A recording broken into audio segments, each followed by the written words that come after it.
I'm pleased to be joined by these distinguished guests, Chad McEwen, who's the Pender County Manager, and one of the individuals credited with creating the Eastern North Carolina Disaster Recovery and Resiliency Alliance. The name alone is impressive. Todd Miller, Executive Director of the North Carolina Coastal Federation, and Debbie Smith, who serves as Mayor of Ocean Isle Beach. Debbie's also a realtor and a member of the Coastal Resources Advisory Council. Thanks to all three of you for being with us this morning. Debbie, we've heard about a lot of consensus building that's happening in this region. I wonder if you would talk a little bit about the particular role of local governments in stimulating these conversations around resiliency. Well, certainly your local governments are the feet on the first line of the fight. We see it and live it every time we have a disaster or high tide, a storm. I think it's our voices that maybe start the conversation a lot, and the cooperation of many other organizations and knowledge bases hopefully will help us get to a good consensus that will move us forward in our communities. Thank you. I do agree with you that there is a particular role for local governments to play, not just in their own response, but in gathering all the stakeholders to the table. Which leads me to this question for you, Chad. Often in the state, when we think about the need for resiliency, we immediately think about beachfront properties. Talk a little bit about inland flooding and why it's so important for us not to take our eye off of that concern. Sure. Well, as you said, traditionally these storms have been viewed in the context of coastal issues related, isolated kind of to coastal communities. But if we've learned anything from Matthew and Florence, that experience is not isolated to barrier islands and beach communities. So that you mentioned the Alliance, that's been an important thing that the Alliance has focused on, is looking at those causes and those situations that arise in those inland areas. Stream restoration, bank restoration. Pender County alone is 850 square miles and probably has as many linear miles of creeks, tributaries, and streams. So you can imagine, without some concerted effort of maintaining and clearing those areas, something as simple as beaver mitigation. All those things play into and lead to, when you have a storm like Matthew or Florence, create those issues. And for a television audience who may not know what beaver mitigation is, maybe you could offer a 101. Removal of beavers and other nuisance animals that create barriers to the flow of water. I guess that's as diplomatic as I can say it, but you know. You did well. You did very well. So, and you mentioned earlier we watched the video about Fairbluff, and the Alliance focus on technical assistance for these smaller inland communities that just don't have the resources and manpower to address some of the challenges they've had related to these storms. That's a huge challenge, as you can see with Fairbluff, that they're dealing with right now with their situation. Yeah, thank you. Chad has talked about resources, both human resources and financial resources. Todd, help us get our heads around what are the available resources, what are the gaps in resources when we start to have meaningful conversations about resiliency? I think the starting point is we got to think holistically about not just how to deal with the most immediate problems, but it's really an everyday management issue. And you know, I come from an environmental group. I firmly believe if we do a good job managing and protecting our environment, that it will do a good job of protecting us. And but those aren't decisions that are made after a storm, or it has to be the way standard operating procedure or business. So just so that I'm clear, you're saying we can't just talk about responsive resources. That's right. We've got to think a little bit about the proactive. Okay. And some really encouraging news is that the North Carolina General Assembly has, I think, gotten the message from Chad and others, and we're looking at the potential for significant resources that are likely to be coming to really look at a flood resiliency framework for the state, because it comes down to how are we managing each of our watersheds all over the state, the cumulative impact of what goes on in terms of land use in those watersheds, how well we protect our wetlands, not just floodplains. Are we, practicing land development practices that are lower impact, that actually keep the landscape functional to manage water rather than just shut it off as quickly as possible? Now I'm going to ask you to offer the 101 to a television audience that may not quite see the connections, that might totally understand why Pender and New Hanover and Brunswick might be working together, but are saying, wait a minute, I'm way up in the Piedmont. What do I have to do with this? Talk to me? Well, one thing that the Alliance brought forward, and the Alliance is very much a collaboration between Mayor Sappho, the City of Wilmington, and kind of the genesis from that was collaborating with Chairman Brown in our county. The realization that obviously inland issues are created by these storms, but when we got everybody in the same room, and again, probably 6, 8 different counties, numerous municipalities, environmental groups, there was not Democrat, there was not Republican, there was not rural, suburban, there wasn't beach communities, inland. And when we put all those things aside, we realized there was some core issues that came out of it, and that we all dealt with. You mentioned further inland areas. Who would have thought that 7 days after landfall, that a wall of water would have come down Northeast Cape Fear River and blown out Highway 421, which was at the time the last connection between Pender and New Hanover County. It was the last means out of Pender County to any connecting surrounding county. So that water falling west of here has a significant impact because it ultimately runs to the coast. So there certainly needs to be a realization beyond this southeastern North Carolina that the impact is felt here for things that happen in those counties. Pick up on that for me for a moment, Todd. I love the idea that this support for the framework is bipartisan or nonpartisan, either works for me. Once we've got the framework, then what? Well, one thing I've learned over the years, it's really hard to spend money smartly and to make sure that you actually have the beneficial impact that it was intended to derive.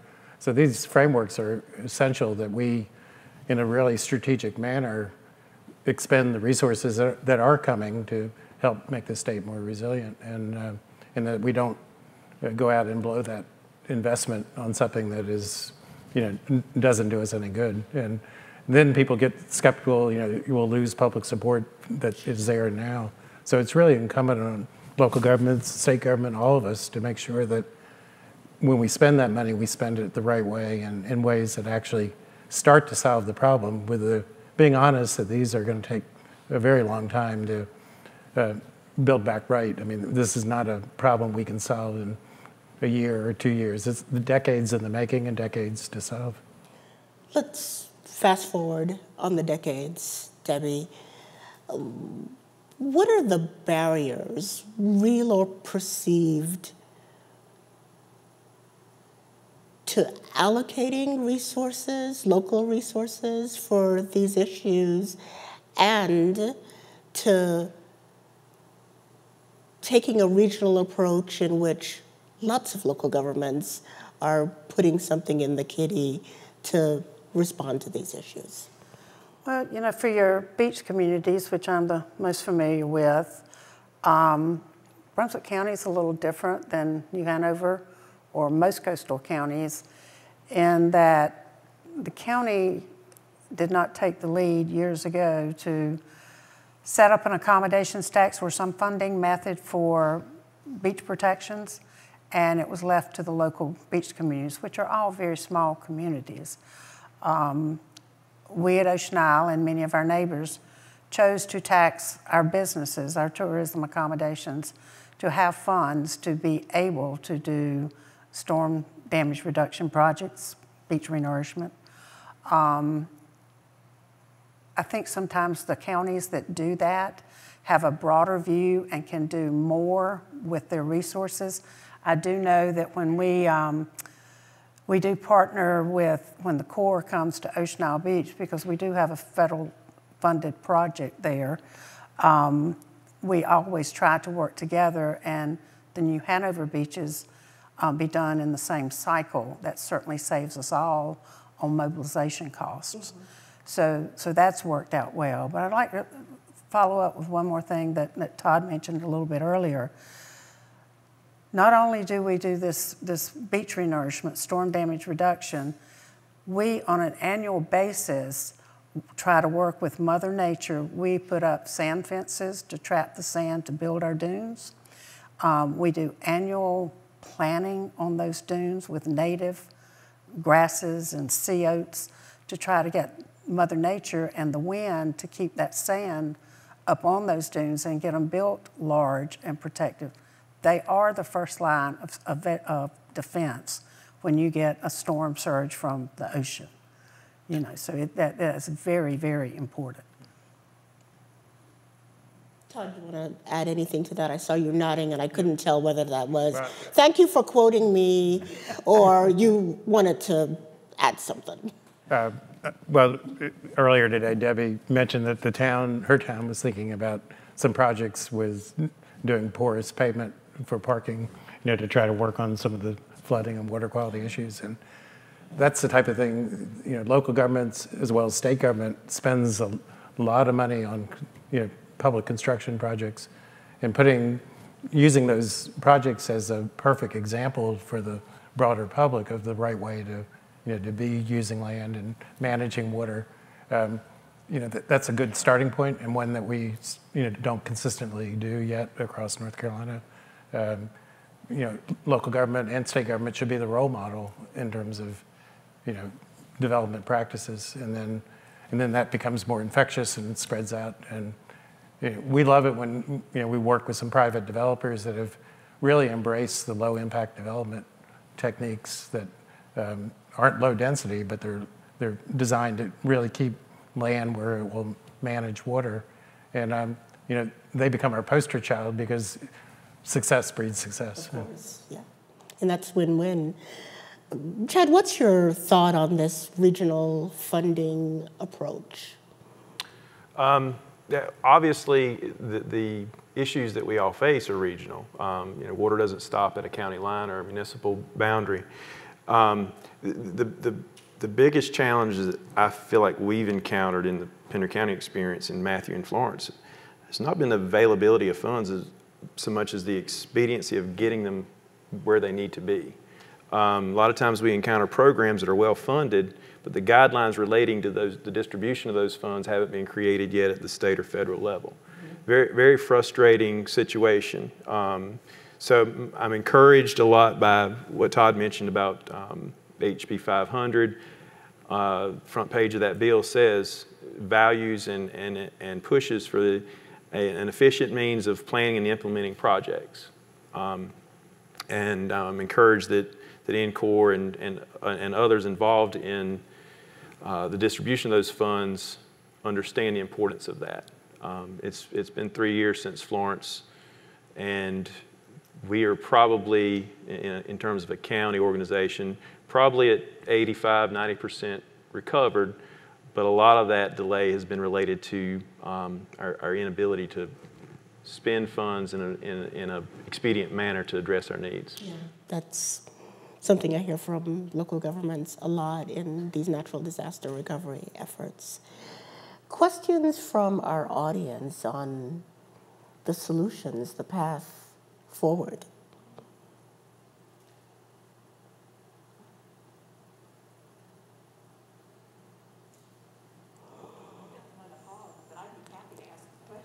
Go for it. Again, Ann Stewart from Surf City. You mentioned, Chad, that this wall of water that comes from outside the coastal community, what can we do to push things like low-impact development further inland so that we have a smaller wall? Excuse me, a smaller wall. We won't be able to get rid of it, but in other words, how far is the reach that we can manage, maybe through House Bill 500, that will get us where we need to be here in the coast? You wanted that question for Todd, right? I think we traditionally have these conversations with the development community, and a lot of times it's unfortunately becomes adversarial in the sense of we're saying we need low impact development and mandating it, or we need an additional freeboard from base flood elevation. We've got to change that narrative and look at ways to incentivize the development community to go naturally to those things, whether that be by some incentive basis, which is something that has been discussed, whereby certain areas, maybe 500, 100-year areas, if you build above the base flood elevation by a foot or 2 foot, there's incentives there to the developer to do that. I think that's really one of the fundamental things that we have to do to initiate change in that regard. In terms of the communities west of here where the water falls and creates that bubble or wall of water that travels this way, I think understanding and just a realization on those communities' parts that they do play a role in it and bringing them to the table. Because as we've seen, hurricanes aren't just barrier islands, coastal communities, Kama County issues. I mean, the mountains a few weeks ago. I think slowly but surely that impression statewide is changing.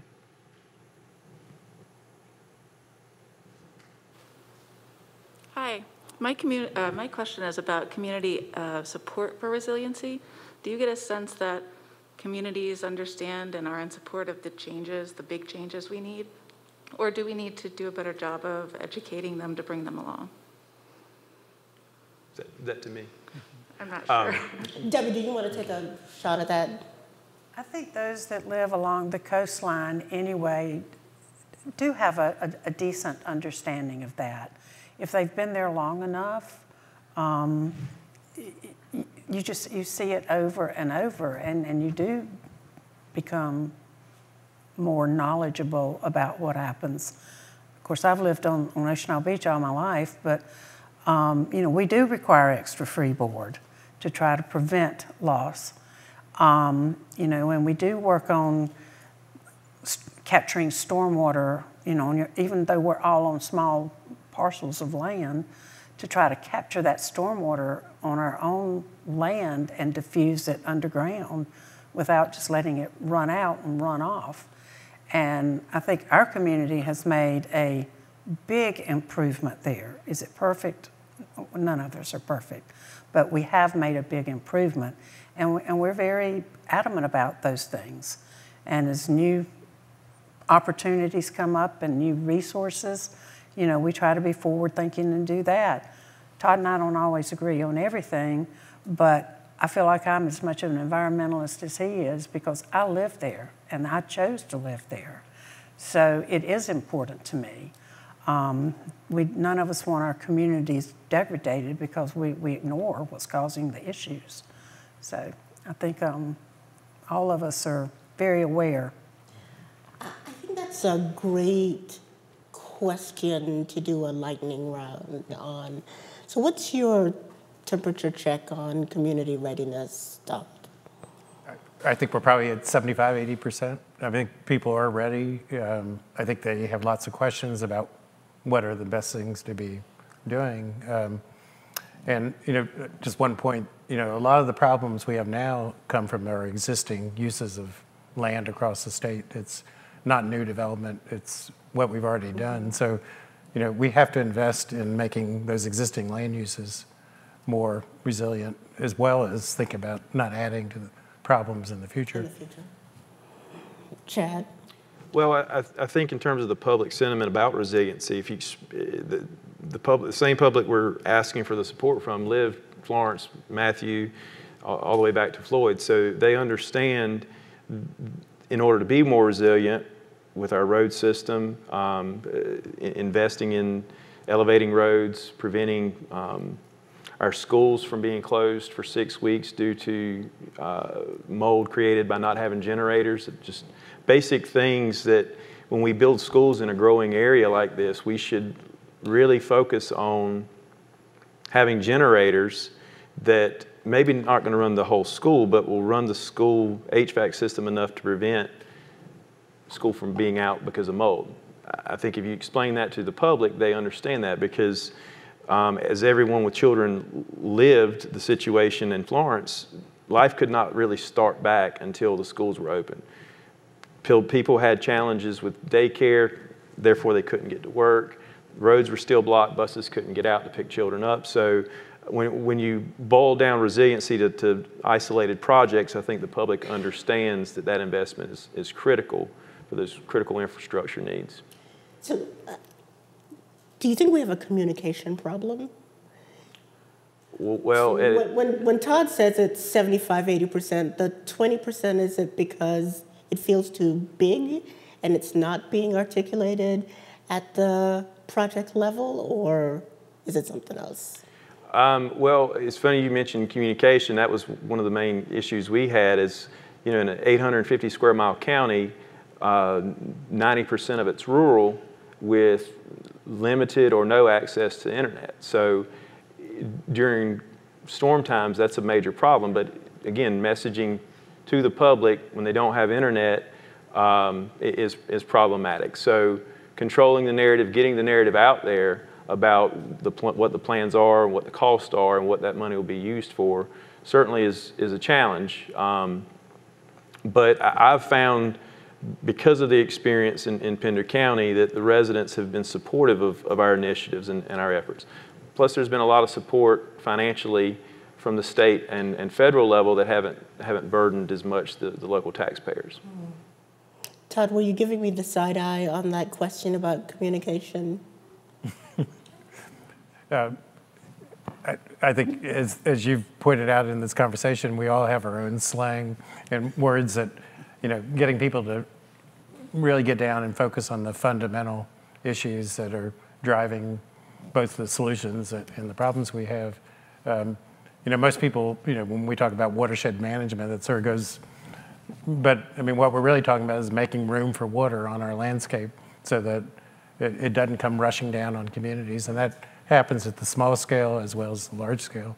And it's, most of the answers are pretty much common sense. It's not rocket science. It's just trying to do the basic things right in terms of managing our communities. So. That is certainly a consistent theme coming from the three of you, and I'm grateful that you each sit where you do and are trying to do the basic common sense things that protect our communities.